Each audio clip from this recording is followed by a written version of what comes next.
Halo bro, Assalamualaikum warahmatullahi wabarakatuh. Kembali lagi dengan saya Dafan Mulifa di Mulifa Channel. Oke, kali ini kita akan membahas tentang Kota Padang, bagaimana sejarahnya, bagaimana asal-usulnya, dan Kota Padang ini banyak sekali silih berganti. Para negara lain yang ingin merebut atau menduduki Kota Padang ini. Kota Padang, kota yang terbesar di pantai barat Pulau Sumatera dan ibu kota Provinsi Sumatera Barat, terletak di Indonesia sekarang ini. Kota ini merupakan pintu gerbang daerah barat Indonesia dari Samudra Hindia. Secara geografi, Padang dikelilingi perbukitan yang mencapai ketinggian 1853 mdpl dengan luas wilayah 693,66 km persegi.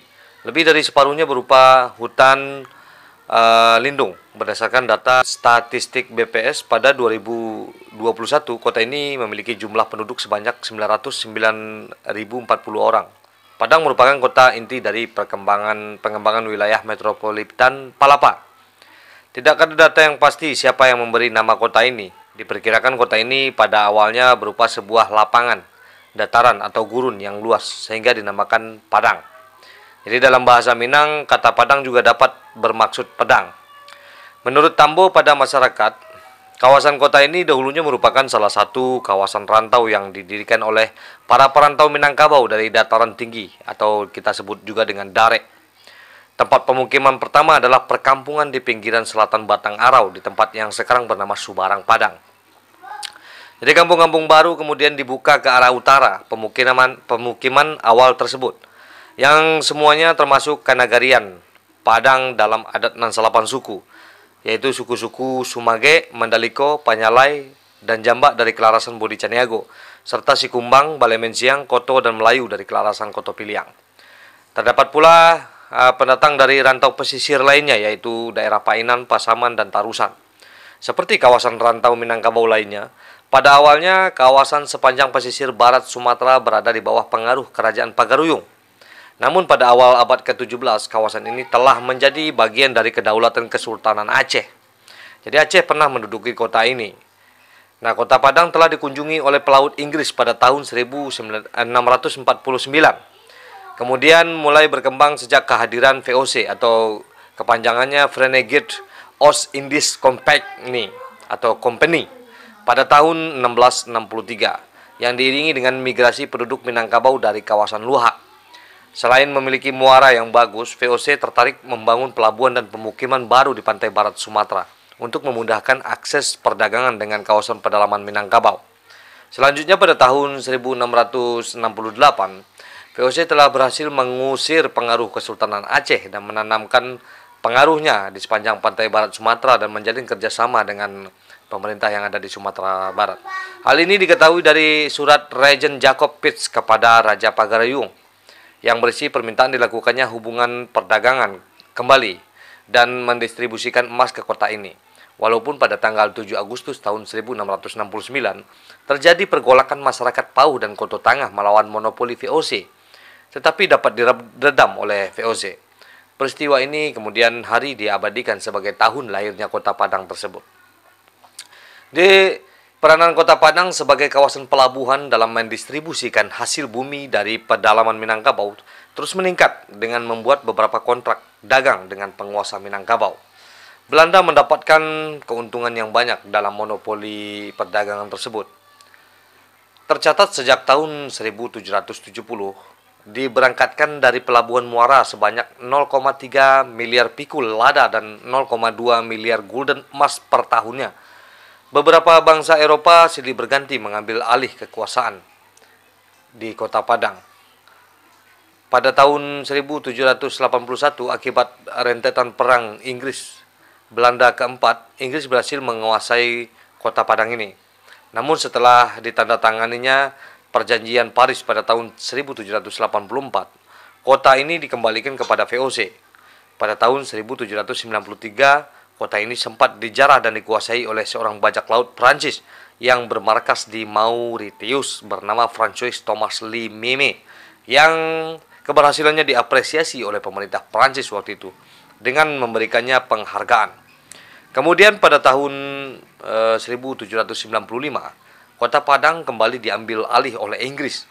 Namun setelah peperangan era Napoleon pada tahun 1819, Belanda mengklaim kembali kawasan ini yang kemudian dikukuhkan melalui perjanjian Traktat London yang ditandatangani pada 17 Maret 1824 menjelang masuknya tentara Jepang pada 17 Maret 1942. Kota Padang ditinggalkan begitu saja oleh Belanda. Karena kepanikan mereka pada saat bersamaan, Soekarno sempat tertahan di kota ini karena pihak Belanda waktu itu ingin membawanya turut serta melarikan diri ke Australia. Kemudian Panglima Angkatan Darat Jepang untuk Sumatera menemuinya untuk merundingkan nasib Indonesia selanjutnya. Setelah Jepang dapat mengendalikan situasi, kota ini kemudian dijadikan sebagai kota administratif untuk urusan pembangunan dan pekerjaan umum. Setelah era proklamasi kemerdekaan Indonesia, Mr. Abu Bakar Jaar diangkat sebagai wali kota pertama Kota Padang dalam Negara Kesatuan Republik Indonesia. Mr. Abu Bakar Jaar merupakan seorang pamong sejak zaman ketika Belanda masih menjalin kerjasama dengan Minangkabau, yang kemudian menjadi residen di Sumatera Utara. Berita kemerdekaan Indonesia pada 17 Agustus 1945 baru sampai ke Kota Padang sekitar akhir bulan Agustus. Namun pada 10 Oktober 1945, tentara sekutu telah masuk ke Kota Padang melalui pelabuhan Teluk Bayur, dan kemudian kota ini diduduki selama 15 bulan pada tanggal 9 Maret tahun 1950. Kota Padang dikembalikan ke tangan Republik Indonesia setelah sebelumnya menjadi negara bagian Republik Indonesia Serikat atau disingkat dengan RIS melalui surat keputusan Presiden Republik Indonesia Serikat nomor 111.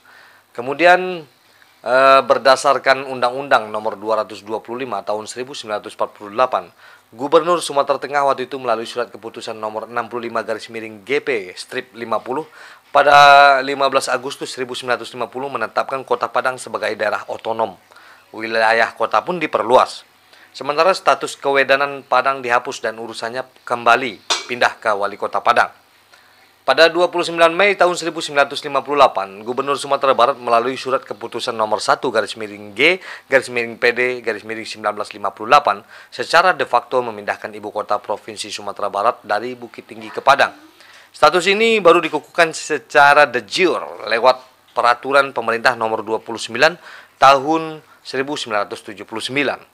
Seiring dengan statusnya sebagai ibu kota provinsi, Peraturan Pemerintah Nomor 17 Tahun 1980 menetapkan perubahan batas-batas wilayah Kota Padang dengan memasukkan sebagian wilayah kota ke Kabupaten Padang Pariaman seperti Pauh, Koto Tangah, Lubuk Kilangan, dan Teluk Kabung. Berdasarkan Rencana Jangka Panjang Menengah Nasional tahun 2015 sampai 2019, pemerintah kota menetapkan Kota Padang bersama Kabupaten Padang Pariaman dan Kota Pariaman untuk pengembangan wilayah metropolitan Palapa atau Padang Lubuk Aluang Pariaman. Seperti itu. Jadi itulah sejarah singkat bagaimana pasang surut maju mundurnya Kota Padang yang kita cintai yang berada di Sumatera Barat. Dan dengan cerita ini mudah-mudahan kita bisa mengambil sedikit pelajaran dari cerita-cerita yang saya sampaikan ini. Dan ini banyak sekali sumber yang menceritakan tentang sejarah-sejarah yang ada di Kota Padang. Dan Kota Padang itu diawali dengan pembukaan wilayah oleh orang Darek. Jadi habis itu baru datanglah orang-orang dari luar dengan berbagai etnis. Oke, seperti biasanya, majulah Minangkabau, majulah Indonesia, bersama saya Davan Mulifa, selalu di Mulifa Channel. Assalamualaikum warahmatullahi wabarakatuh.